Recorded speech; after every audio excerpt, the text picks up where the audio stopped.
Hello and welcome back to another episode of Beyond the To-Do List. I'm your host, Eric Fisher. This is the show where I talk to the people behind the productivity. This week, I'm excited to welcome back to the show Eric Zimmer. He is the host of the One You Feed podcast. So glad to have him back. Last time he was on the show, we talked all about mindfulness and meditation and just gaining momentum. This was about late 2019, so it's been 2 to 2.5 plus years now. That was just prior to the pandemic. Well, all of those practices, mindfulness and meditation, etc., definitely have come into play in the last few years here. But what's great is he is back to talk about spiritual habits. And before you check out and say, I'm not spiritual, I'm not religious, etc., that's exactly what we start talking about, is we differentiate between what is spiritual, what is religious. In fact, we even break down the word religion. To my surprise, I didn't think that I would be bringing that up, but it's actually pretty cool. But we talk about the principles behind making habits out of spiritual practices and the benefits that those spiritual practices will have for you.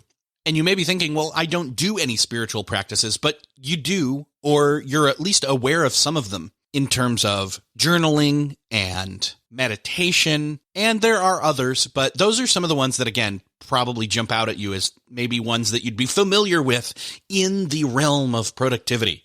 So if you want to deepen your spiritual grounding, awareness, etc., I think you're going to really enjoy this conversation that I had with Eric Zimmer. I know that for me personally, this is a place where I am at right now in terms of establishing and then deepening spiritual practices in my own life. So I would encourage you to jump in, and I'll get out of the way and just say, enjoy this conversation with Eric Zimmer. Well, this week, it is my privilege to welcome back Eric Zimmer to the show. Welcome back, Eric. Thank you, Eric. I am happy to be here. I always love a chance to talk with you. Yeah, same here. So, and that's funny because last time you were on, we talked all about your podcast. We talked about what you've been doing. We talked about mindfulness. We talked about meditation, getting momentum. And I think we're going to touch on those things a little bit here as well. But I want to start off and say, I don't want to assume anybody's heard that episode. And so I want to give a quick summary of, okay, you're Eric Zimmer, you're a behavior coach, you have a podcast called The One You Feed, and let's start there. So what was your journey to becoming a behavior coach? And then let's talk about what the podcast, The One You Feed, is. Yeah, well, the journey to become, what I am today, like anyone, it could be either a 9-hour story or a 2-minute story. I'm going to go with the 2-minute version.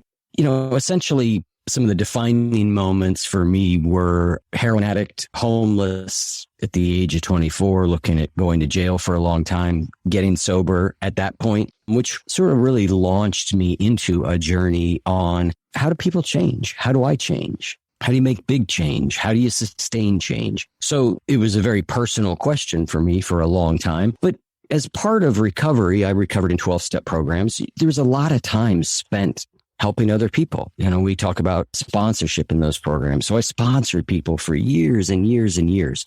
At the same time, I had a career in the software industry, largely software startup companies. Then I went on and I founded a solar energy company, and that solar energy company failed. And at that point, I was sort of like, well, what do I do now? I mean, I had work. I was doing software work again. I was doing fine, but I was kind of bored. And that's where I started the podcast. So I started the podcast, The One You Feed, and I'll explain what it is in a minute. But we talk about, how do we change? How do we live a good life? And so I was doing that for a while, and I started getting people asking me, hey, do you ever do coaching work? And I well, no, I don't really. But I got the question often enough, and I thought, well, why do I keep saying no? And I thought, well, why not try this? So I tried it, and, within like 15 minutes, I went, oh, wait a second. I've done this countless times, because it's a lot like sponsoring somebody in recovery.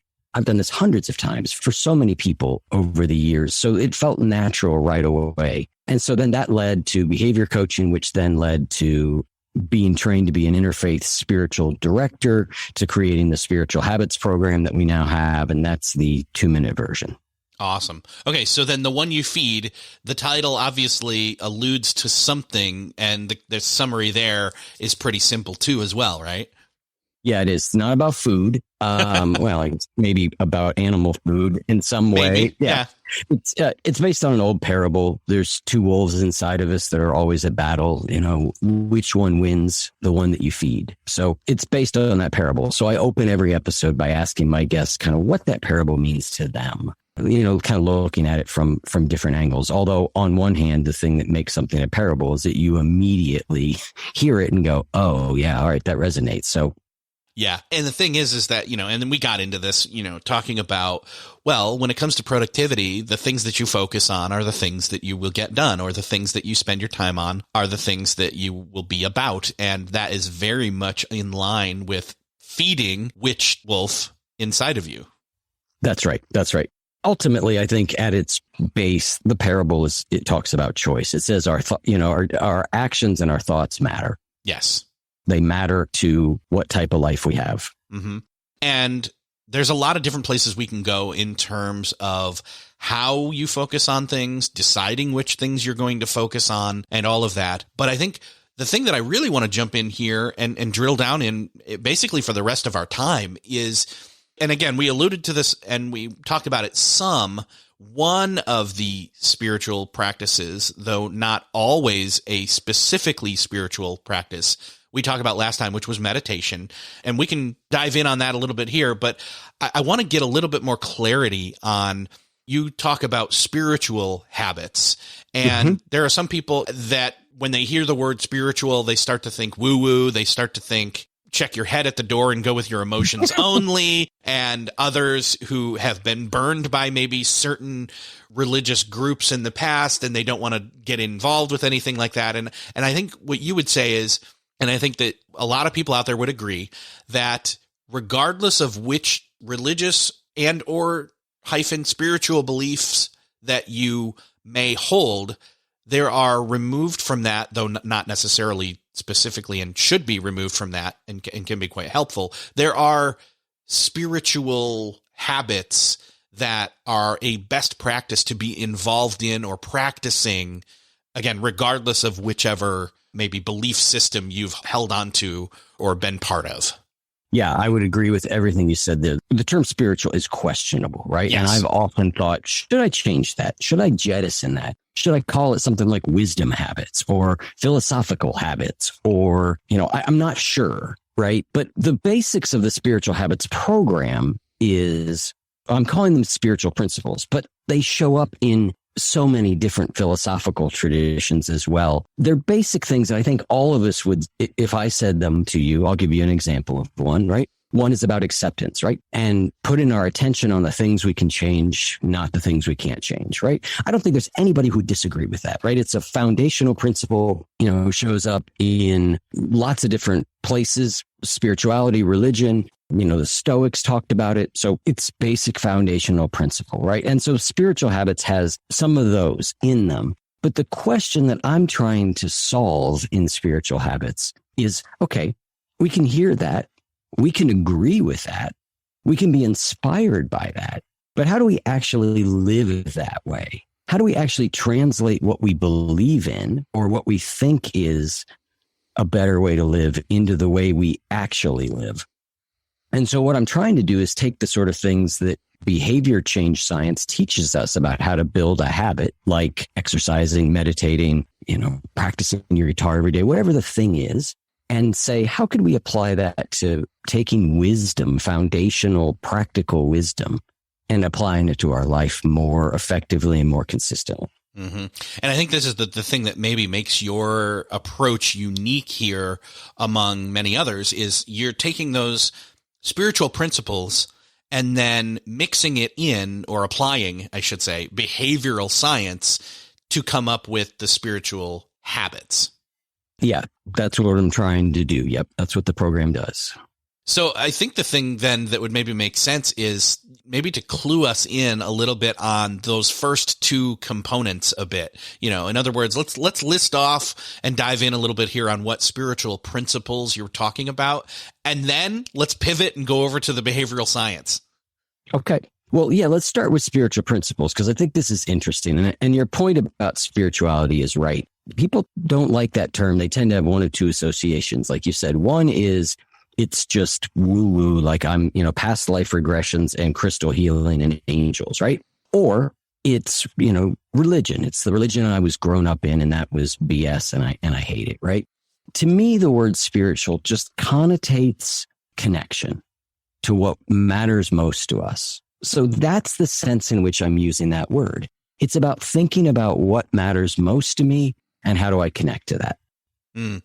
And so when you said the word connect and you were using, in terms of spiritual practice as well as spiritual principles, something that I've been kind of thinking about lately that I was reminded of, I don't know, about a month ago or so, is I've always thought I like individuals that truly do practice their, quote, religion, but I don't really love religion per se. Yeah. But I heard somebody explain the roots of the word religion coming from to do something again, and meaning ligament, and it's to reconnect. And I can't get that out of my head as being like, oh my gosh, people are so afraid of like the word religion or religious, but like that's the true meaning of it, like reconnection. So yeah, that's beautiful. Thank you. Yeah. I appreciate that. I've never actually heard that. I have to investigate that a little bit more. Definitely should do that. And if the word religion is a trigger word for you in some way, maybe take a look at it again and look up what I just said. Yep. I think there's a lot that's good in religion and spiritual traditions, and there's a lot that's bad. And I think you can say that about anything that humans get involved in, yes, right? Yes. Pretty much, you name the thing and it's got humans in it, and it's got its good and bad qualities to it. But where I landed on spiritual principles as being really important is I mentioned getting sober at the age of 24 from heroin, and I did.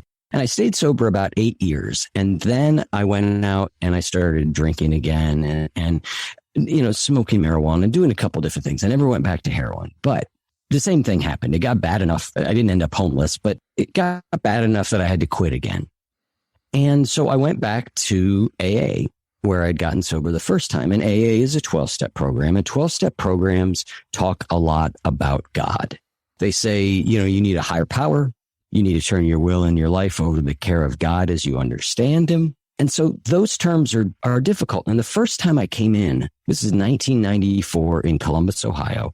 And in those days, God meant, Christian God, right? That's what it was. There wasn't a whole lot on the table in a place like that in 1994. So I was so desperate. I was so desperate that I went, okay, I'm just going to believe. And I really forced myself to believe in a God that was intervening in my affairs and getting me sober. Well, when I went out and drank again, there were a variety of things that sort of shattered that belief. And so when I came back, I went, well, I can't pretend again. Because what happened was that spiritual system I had set up in order to get sober did get me sober, but it couldn't withstand really difficult life events. It wasn't real to me. And so I went, what can I use as a higher power that actually can sustain me through difficult times? And where I landed was spiritual principles. Where I landed was, you know what? If I live my life according to certain principles, I think that will help me to get and stay sober and will help me to handle whatever life brings my way. So that's when I really started getting interested in the idea of principle. And so things like kindness and generosity, a principle like acceptance, a spiritual principle like perspective, like realizing that anytime I look at anything, I'm seeing it through filtered lenses. That is always happening. How can I see it slightly less filtered, right? How can I adjust my filters? How can I be flexible? So that's where I landed on spiritual principles, and why they've been so important to me is they give me something, broadly speaking, that I can aim at and base my life on and ask myself, how am I doing according to these things that I think are really important? So with spiritual habits, I really went through and went, okay, I know what some of mine are, but let me really mine the philosophical traditions. Let me mine the religious traditions and pull out what Huxley called the perennial wisdom. Wisdom that shows up over and over and over and over in lots of different places. The more I see it, the more I tend to say, okay, I think I might trust that. So I mined 7 principles out of there. That's the spiritual principle part of the program. you said 7. I guess we should just list them off just so that people have an idea of what those principles are. And what's interesting, and I think anybody who's listened to the show at any length in time will notice, is that a lot of what we've talked about in terms of work-life balance or self-care or just self-awareness for the sake of not just maintaining yourself, but thriving is going to be found in these. Yeah, I think so. I don't think any of these that I'm going to give you, people are going to go, oh, wait, I think they're pretty foundational to what most of us know is the way of living a good life. So the first principle is intention and attention. What matters to me? What's important? If I don't know what that is, I have no chance of living a life that's good. So what's my intention? And how do we move off autopilot a little bit more so that we think about, as we go through our day, what's important about this? What's important about the meeting I'm going into? What's important about dinner with my family? What's important about this visit with my mom? Like bringing intention back into what we do. And then attention, like where our attention is determines the quality of our life. I mean, very foundationally, right? What we're paying attention to determines the quality of our life. So is my attention aligned with my intentions? Is my attention, am I pointing it in a way that supports my intentions? The second principle is compassion, but primarily self-compassion. And the reason that I focus on self-compassion really early in the program is I don't want this program to be another way that people feel bad about themselves. I'm trying to practice these principles. I don't do it very well. It's another thing to beat myself up about. Like there's no use in that. And we don't learn that way. We don't learn from a place of self-condemnation and shame. We learn from a place of openness, and self-compassion can help us get there. The next one is, I call it no ordinary moments, but it basically means paying attention to the moments in our lives, right? That's all our life is the series of moments. We tend to treat life as like, we got to get through this to get to that, to get to that, and once we do that long enough, that mindset is completely baked in so that even when we get to the place we thought we were aiming at, we're not even really there, right? So how do we start to become more present to the world around us? How do we actually practice that? Principle 4 is acceptance is one word you could use it for it. We talk a lot about the serenity prayer that, having the wisdom to know what I can and can't change and putting my attention in the right way. And just sort of stopping resisting everything that's happening in life. For a lot of us, if we pay attention to what our inner dialogue is like, there's a lot of, I don't want to do this. I don't want to, we're resisting our life so much. What happens if we drop some of that resistance? And this one sounds like it's similar to compassion, but I would say the major difference is it's almost outward facing towards, your perspective on what you can and can't control externally from yourself. Yes. Yeah. Although there is a lot of inner resistance, right? There's a lot of inner resistance to how we feel. So ultimately, all these principles, I think, reflect each other and integrate with each other, and they're not truly separate. They are in a way, same way that like we talk about, thought and emotion as two separate things. And we can talk about them that way. And psychology has sort of taught us to think that way. But in my experience, they co-arise. You almost never have one without the other, right? Yeah. There is almost always a thoughts happening and emotions happening, and they're sort of co-arising and co-creating and interacting. And that's kind of the way I might think about some of these principles. Got it. That was what, 4? So we got 3 yep. left. Yep. 5, I call the title for it is, we don't see the world as it is, we see it as we are, right? That's that idea I was talking about earlier. We are always seeing the world through our conditioning. All the things that have happened to us in our life, all the people we've interacted with, all that creates kind of who we are and creates the lens that we see the world through. It's almost impossible to turn that process off. I might argue that's what enlightenment is, but that's a topic for another time. But for most of us, we're not turning that process off. So can we realize it's happening, and can we start to be more flexible in the perspectives that we take? Can we start to allow a little bit more room in to, the judgments that we make? And so that's that principle. Another word for it is, can we have more perspective and different perspective on life? The next one is the middle way. It's really working on getting rid of all or nothing thinking that is problematic for us in so many different ways. So how do we find the right balance between many different things? We look at character ethics, things like courage. Courage is a middle place between being a coward and being an idiot, right? Like courage is a middle place.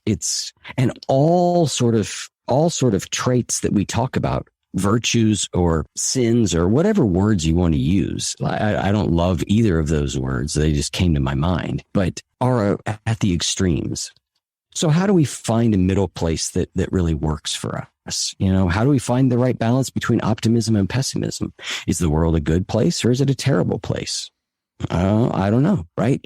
But somewhere in between those two might allow us to live with more freedom. And then finally, the last principle is the practice of generosity. How can we be more generous? How can we live with a more open heart? And some of this is doing more generous action, but some of it is also reconnecting back to the generosity we already have and we do.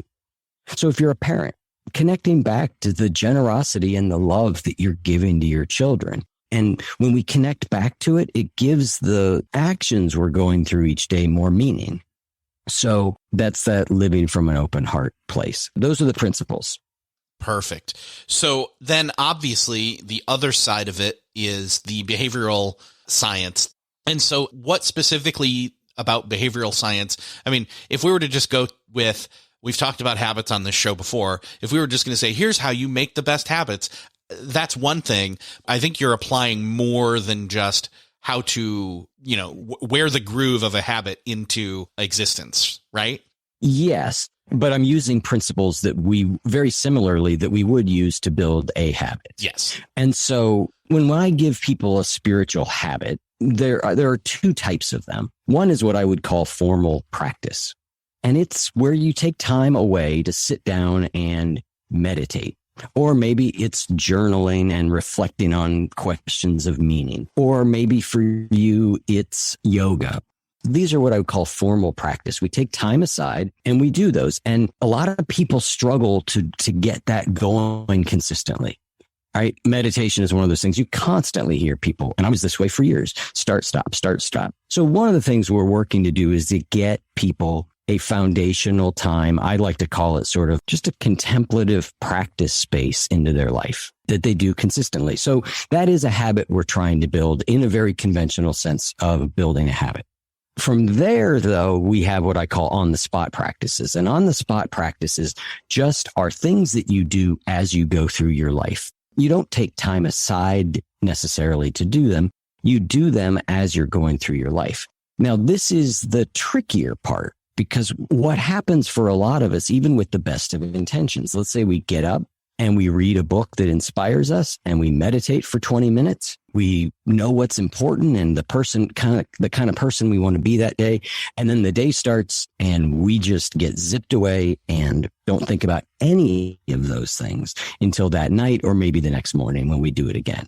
And so the on-the-spot practices are intended to try and counteract that. And what we're trying to counteract is what I think the biggest problem is with applying these ideas into your life, which is forgetting.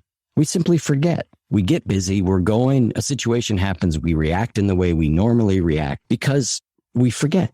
We forget that we have other choices. To go back to principle one, that's not being intentional about our attention.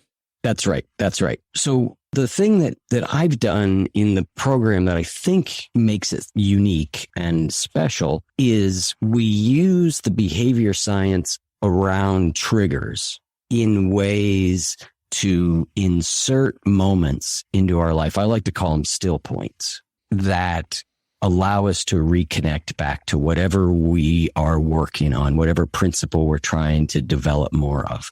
So a still point could be, and we can use different triggers. You could use a time-based still point, right? These little times during the day, I'm going to take 1 minute and reconnect. So time is a type of trigger. We can use location-based still points. Every time I go in the kitchen, I will, reflect on my intention for the day so that I kind of reconnect back. Or every time I go into the kitchen, I will practice a minute of just being really present to what's around me. Every time I'm at a stoplight. So what we're trying to do is get these still points baked into your life. And then once they're there, we can drop anything we want into them. You can drop anything you want into them, but they're a way throughout your day of, sort of reconnecting back. We use another type of trigger, which is random triggers, a random technological trigger, right? We'll use an app that just ding goes off. And when it goes off, it displays a little message on your phone. And that message just reminds you what principle we're working on, right? And we're trying to deal with forgetting. So that's the core. Hopefully what we're developing is the ability to have the most important type of trigger that we can possibly have, which is an emotional based trigger. And we all have these, but we're generally not aware of them, and they're generally not for good, right? When I get lonely, I eat. When I get bored, I get on Facebook. So we have them.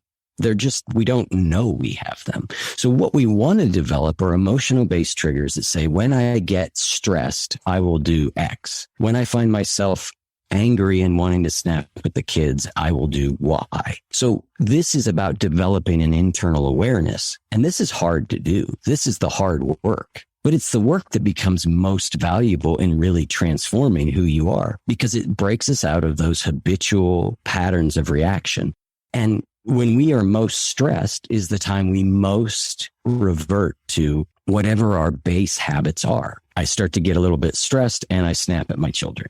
Unwinding that's to me the kind of thing that really matters and that really gets us back to what our values are. Now I'm being the kind of parent I really want to be. I'm not saying that snapping at your children is like a terrible thing. Everybody does it at some point, right? But we may do it. I certainly work with people in the spiritual habits program where that's a big thing for them. They're just like, I'm more angry towards my children than I would like to be because I'm just so stressed.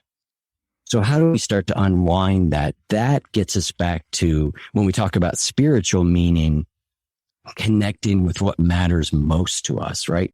There you are connecting to what matters most to you, which is your value to be a good parent, and you're finding ways to do it and be a little bit more effective at it. So that's how we use behavior science. Perfect. And again, I think what we're talking about here is spiritual principles and behavioral science seem like they would be opposing. And somebody out there is thinking spiritual is like lack of science or not scientific at all. And behavioral science is like, that's the science, which, people have issues with these days anyway. And you're trying to put them together. What are you doing?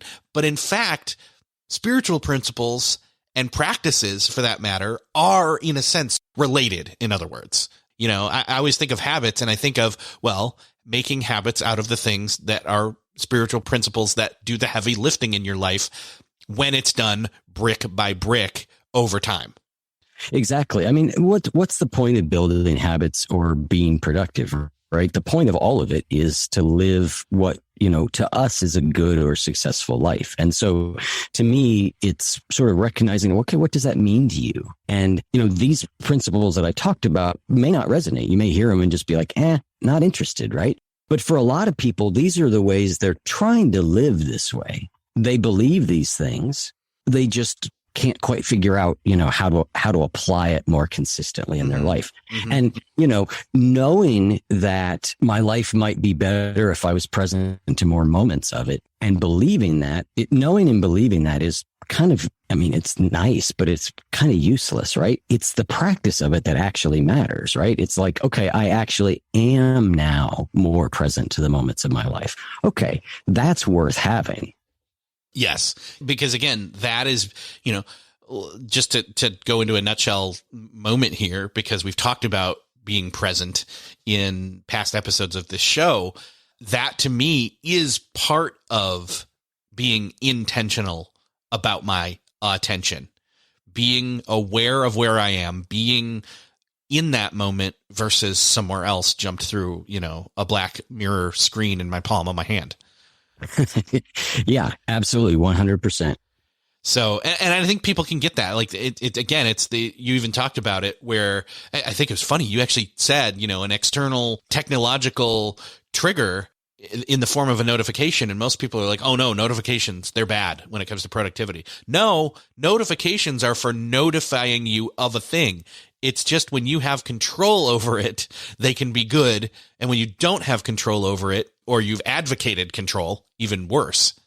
Yeah, absolutely. And that's, sort of harkens back to the discussion about religion earlier, right? Mm-hmm. It could be good, could be bad, right? It has some of both. It's how does it apply in your life? Now, religion's a little bit different in that we know we've seen religion do things that are way more harmful to the human race than notifications, right? So I get we're talking about different levels of good and bad here. Yes. So, but yeah. I'm just, back to that point of it's really about how do we use these things in our life? Yeah. And the thing is I think what we talked about spiritual principle wise, as well as behavioral science wise so far, I think most people can agree that regardless, again, of your belief system in terms of a structured, organized religion, that's maybe a better way to put it. Organized religion is the things that get us into trouble, but religion, reconnecting, like I was trying to illuminate people on the word of, it's grounding yourself. It's increasing your self-awareness of yourself, your relation to yourself, your relation to others, your presence in the world. I don't think anybody would disagree that these are important and helpful practices and principles to either enhance our life or transform our life, for that matter.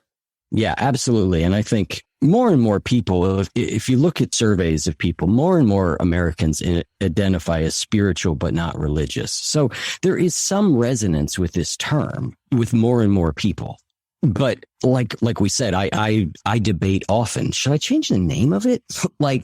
Am I turning off a certain percentage of people? But I mainly created it for the people that term is already resonant with, right? It already has a resonance with some of those people. But believe me, we've had plenty of internal conversations about that title. Yeah. Yeah. Well, it's always going to be something that triggers people in one way or the other. And that's fine. We all have, again, it's a matter of perspective. We all are coming to everything in our lives with a predetermined bias. And if we're not aware of that, well, good luck, because you do. Yeah. I do. Yeah. Everyone does. So.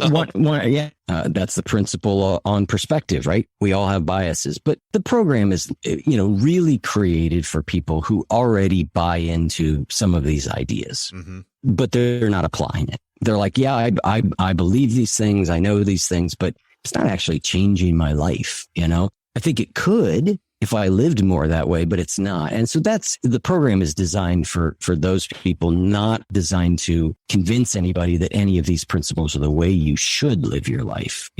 Most people are already kind of bought into that first part of it. Yeah. And again, I think, like I was saying before, and I think I've said it a couple times now, but I'm going to land here. Regardless of your organized religious belief system or lack thereof, these spiritual principles are definitely something that are beneficial regardless of where you come to them from.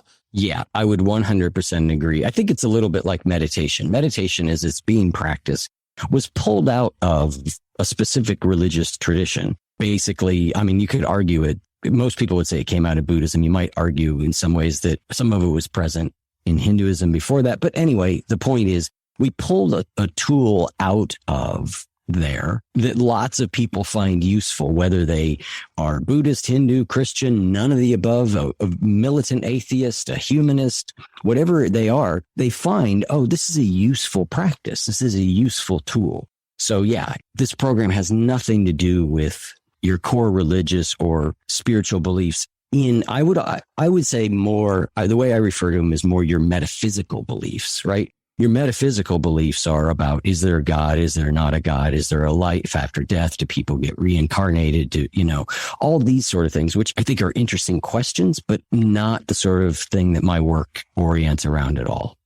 Yeah. I think that the best thing we can do then is point people towards where your program is, and we can link up to that in the show notes. But why don't you let people know where they can go find out about how to get more information about it, and or getting on a waiting list as you're releasing this, etc. Yeah, if you go to spiritualhabits.net, you can get on the wait list there, or you can find us at oneufeed.net. And, there's links there to the spiritual habits program. There's links to the behavior coaching. There's obviously the podcast. There are other goodies out there. So either way, spiritualhabits.net to get on the wait list, or oneufeed.net to just know more about me, the podcast, and all that stuff. Awesome. Eric, it's been great talking with you again. And again, open invitation. Come back whenever you feel like, man, I've got another great conversation in me to talk. Eric's talking productivity, I guess is what we'll call it. So thank you so much for being here. Yeah, thank you, Eric. I really appreciate you having me back on. I always enjoy the conversation, and I appreciate you being willing to sort of go in some slightly different directions with this, even though, as you said, they sort of all tie back to things you're already talking about. Well, that's another podcast crossed off your listening to-do list. I hope that you enjoyed this conversation with Eric Zimmer. I hope that you are walking away from this conversation having a little bit more of an insight into what a spiritual practice is, whether you're connecting that to a religious belief system or not. I know personally, I am trying to get more into meditation. I've had multiple conversations with people on this show before. In fact, there's another one I'm looking to have at some point here in the near future. And meditation is one of those things where I get into it and I kind of fall off the wagon. But when I do it, I feel great about it. Just like dieting, just like exercise, just like every other possible beneficial habit, of which these are part of that skill set, that toolkit, if you will. If you found this conversation helpful, I'd love if you would do me the favor of sharing this with somebody that you know needs to hear it. Hit that share button in the podcast player app of choice that you're listening to this in, or head on over to the show notes at beyondthetodolist.com and share from there. Thank you so much for sharing. Thanks again for listening, and I will see you next episode.